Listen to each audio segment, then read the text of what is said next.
제8장. 그 후에 예수께서 각 성과 마을에 두루 다니시며 하나님의 나라를 선포하시며 그 복음을 전하실세 12 제자가 함께하였고, 또한 악귀를 쫓아내심과 병 고침을 받은 어떤 여자들 곧 7 귀신이 나간 자 막달라인이라 하는 마리아와 헤롯의 청지기 구사의 아내 요한나와 수산나와 다른 여러 여자가 함께하여 자기들의 소유로 그들을 섬기더라. 각 동네 사람들이 예수께로 나아와 큰 무리를 이루니 예수께서 비유로 말씀하시되, 씨를 뿌리는 자가 그 씨를 뿌리러 나가서 뿌릴새 더러는 길가에 떨어짐에 밟히며 공중의 새들이 먹어버렸고, 더러는 바위 위에 떨어짐에 싹이 났다가 습기가 없으므로 말랐고, 더러는 가시떨기 속에 떨어짐에 가시가 함께 자라서 기운을 막았고, 더러는 좋은 땅에 떨어짐에 나서 100배의 결실을 하였느니라. 들을 귀 있는 자는 들을지어다.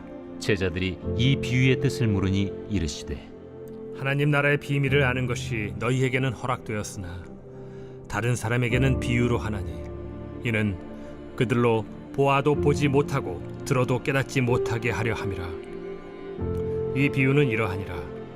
씨는 하나님의 말씀이요 길가에 있다는 것은 말씀을 들은 자니, 이에 마귀가 가서 그들이 믿어 구원을 얻지 못하게 하려고 말씀을 그 마음에서 빼앗는 것이요 바위 위에 있다는 것은 말씀을 들을 때에 기쁨으로 받으나 뿌리가 없어 잠깐 믿다가 시련을 당할 때 배반하는 자요 가시떨기에 떨어졌다는 것은 말씀을 들은 자이나 지내는 중 이생의 염려와 재물과 향락의 기운이 막혀 온전히 결실하지 못하는 자요 좋은 땅에 있다는 것은 착하고 좋은 마음으로 말씀을 듣고 지키어 인내로 결실을 하는 자니라. 누구든지 등불을 켜서 그릇으로 덮거나 평상 아래 두지 아니하고 등경 위에 두나니, 이는 들어가는 자들로 그 빛을 보게 하려 함이라. 숨은 것이 장차 드러나지 아니할 것이 없고 감추인 것이 장차 알려지고 나타나지 않을 것이 없느니라. 그러므로 너희가 어떻게 들을까 스스로 삼가라. 누구든지 있는 자는 받겠고 없는 자는 그 있는 줄로 아는 것까지도 빼앗기리라 하시니라. 오늘 본문의 말씀은 세 부분으로 나눌 수 있습니다. 1절부터 3절까지는 예수님의 사역에 함께한 12명의 제자와 여인들에 대해서 소개합니다. 그리고 4절부터 15절에는 우리가 잘 아는 그 뿌려진 씨앗에 대한 비유를 말씀하시고 또 제자들에게 그 뜻을 설명해 주십니다. 그리고 16절부터 18절에는 이제 등불에 대한 비유로 오늘 말씀을 마무리하십니다. 먼저 예수님께서 각 성과 마을을 두루 다니시며 하나님의 나라를 선포하시며 복음을 전하십니다. 그때 예수님 곁에는 예수님께서 선택하신 12명의 제자들이 함께 있었고, 또 특별히 그 외의 사람들이 함께 있었다는 것을 오늘 말씀에서 소개하고 있습니다. 바로 여성들이 있었는데요. 그들은 막달라 마리아와 요한나 그리고 수산나를 대표로 하는 여성들입니다. 이름이 언급된 이 세 명만이 아니라 더 많은 여인들도 함께 했다는 것입니다. 아마도 이 소개된 이 여인들은 예수님의 사역의 큰 후원자들이라고 생각할 수 있습니다. 왜냐하면 그 시대에 제일 많이 후원한 그런 사람들, 그러니까 큰 후원자들을 기록하는 문화가 있었습니다. 비문에 적는다거나 아니면 건축을 마무리한 머릿돌에 새겨 놓는다거나 하는 그런 것들이 그 시대의 유물로 많이 발견되었기 때문에 아마도 이들의 이름은 그 예수님을 그렇게 물질적으로 후원한 여인들 중에 가장 많이 한 사람들이 아닐까라고 생각할 수 있습니다. 그런데 이 3명의 여인의 이름들 중에서 특별히 2명의 이름을 더 강조하고 있습니다. 귀신을 내쫓고 병고침도 받은 7 귀신이 나간 마리아, 막달라에 사는 마리아가 있습니다. 그는 큰 은혜를 받았으니 당연히 그렇게 큰 헌신을 할 수 있는 것처럼 주님을 따르는 것으로 보입니다. 이어서 소개되고 있는 사람은 헤롯의 청지기의 아내, 그러니까 청지기 구사의 아내 요한나입니다. 이 소개만으로도 배경이 다르다는 것을 알 수 있습니다. 막달라 마리아는 굉장히 큰 어려움을 겪었습니다. 그리고 그 안에서 자유함을 얻었고요. 그런데 이 요한나는 헤롯의 청지기, 그러니까 헤롯의 그런 옆에서 측근의 큰 공무원 같은 사람이라고 볼 수 있죠. 귀족이라고도 생각할 수 있겠습니다. 그런 사람이 두 사람이 그렇게 동시에 이름이 올라오고 있다는 것입니다. 예수님의 사역에 큰 도움을 주었던 그 여인들의 모습을 보니까 출신들이 다 제각각이었다는 것을 우리가 알 수 있습니다. 지위가 높고 낮은 것에 상관이 없습니다. 그 삶이 부유하거나 가난한 것과 상관이 없다는 것입니다. 오직 예수님께서 자신을 구원해 주신 그 큰 사랑에 감동하여서 그 은혜에 감사함으로 주님을 더욱 사랑하며 주님의 일에 함께하고 있다는 것입니다. 그렇다면 우리가 우리 교회 공동체의 식구들을 볼 때도 같은 마음을 가질 수도 있습니다. 나와 다른 것은 틀린 것이 아닙니다. 나보다 좋은 사람도 있을 수 있고요. 못난 사람도 있을 수 있습니다. 나와 배경이 다르고 출신이 다른 사람이 있을 수 있습니다. 하지만 누구나 예수님의 그 구원의 은혜에 감사함으로 주의 일에 동참할 수 있다는 것입니다. 우리가 믿음 안에서 서로를 인정하며 함께 동역하는 그 은혜가 있기를 소망합니다. 계속해서 예수님께서 사람들에게 뿌려지는 그 씨앗에 대한 비유를 말씀해 주십니다. 씨앗이 땅에 떨어집니다. 각 땅의 상태가 다르다는 것이죠. 길가에 뿌려진 것은 공중의 새들의 먹이가 됩니다. 또 바위에 뿌려진 것들은 싹이 나지만 습기가 없어서 말라버립니다. 또 가시떨기에 떨어져 뿌리를 내리지만 이미 자라고 있는 다른 가시들 때문에 자랄 수 있는 기운이 막힙니다. 이 말씀의 뜻을 그리고 좋은 땅에 떨어진 것은 30배, 60배, 100배의 결실을 맺습니다.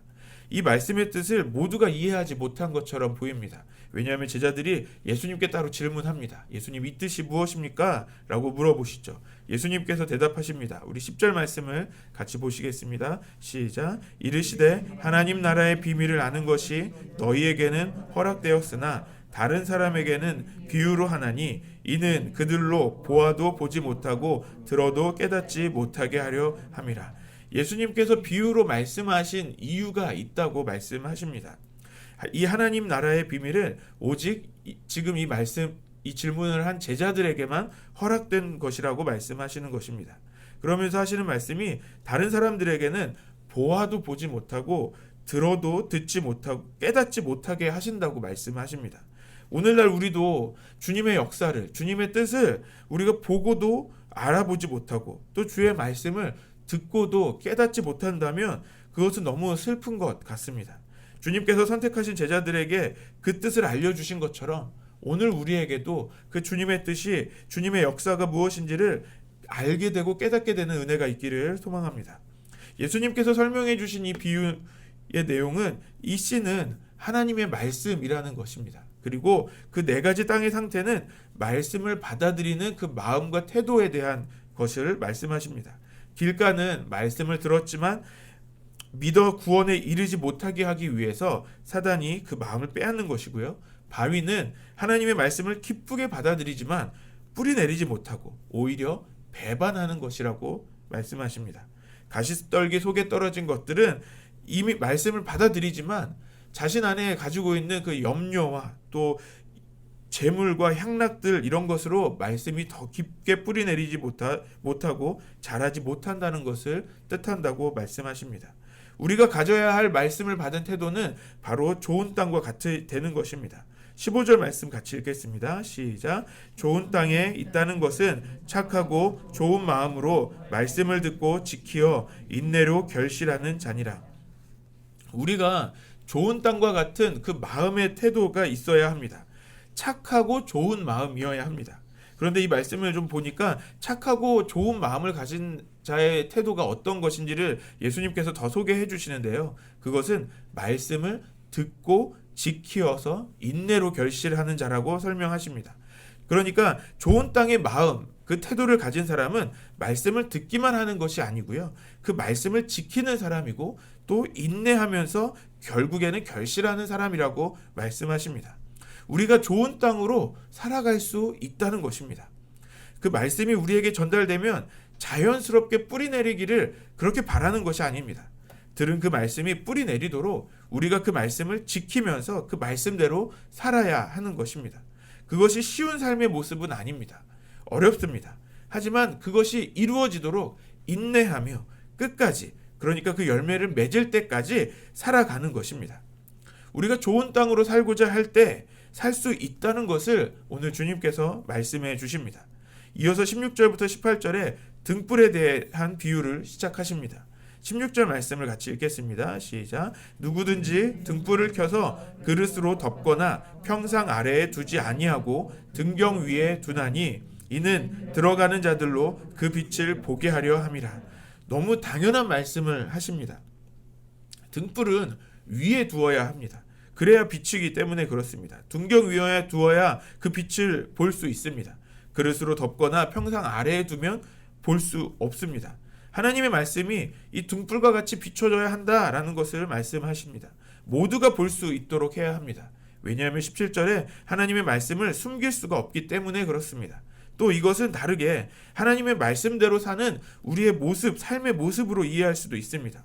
우리가 하나님의 말씀대로 사는 것을 등불을 등경 위에 두듯이 그렇게 드러내야 한다는 것으로 볼 수 있습니다. 왜냐하면 말씀대로 사는 그 삶의 그 선행의 결과가 그 열매들은 결국 모두에게 드러나게 될 것이기 때문입니다. 우리 18절 말씀 같이 읽겠습니다. 시작. 그러므로 너희가 어떻게 들을까 스스로 삼가라. 누구든지 있는 자는 받겠고 없는 자는 그 있는 줄로 아는 것까지도 빼앗기리라 하시니라. 예수님께서 말씀하십니다. 어떻게 해야 되냐면 그 말씀을 들을까, 어떻게 말씀을 들을까? 삼가라라고 하십니다. 이 원어 성경에서 이 삼가라는 말의 원래의 뜻은 보라라는 것입니다. 그러니까 내가 하나님의 말씀을 어떻게 듣고 있는지 살펴보라고 말씀하시는 것입니다. 나는 길가의 마음인지 바위의 마음인지 가시떨기 속인지 아니면 좋은 땅인지를 살펴보라고 하십니다. 우리 스스로를 점검해 보면 좋겠습니다. 나는 어떤 땅에 더 가까운 사람인지 생각해 봅시다. 우리의 사명은 세상의 빛과 소금으로 사는 것입니다. 그것은 유명해지는 것, 또 우리가 남들이 부러워할 만큼 크게 부요해지는 것, 그런 것을 말씀하는 것은 아니라고 생각합니다. 오늘 말씀처럼 우리가 좋은 땅이 되어서 말씀을 지키며 그 인내로 30배, 60배, 100배의 열매를 결실하는 삶이라고 믿습니다. 그렇게 우리가 열매를 맺기 시작할 때 모두가 우리를 주목하게 될 것입니다. 우리가 스스로 아무리 겸손하게 우리 스스로를 드러내지 않는다고 할지라도 우리는 드러나게 될 것입니다. 모두가 우리의 열매들을 보게 될 것입니다. 그래서 우리가 그 열매 맺는 성도가 되어서 주께서 주신 그 빛을 비추는 그 믿음의 삶을 살아가게 되기를 소망합니다. 특별히 우리 안성열린교회가 30배, 60배, 100배의 열매를 맺는 우리 교회가 되기를 소망합니다.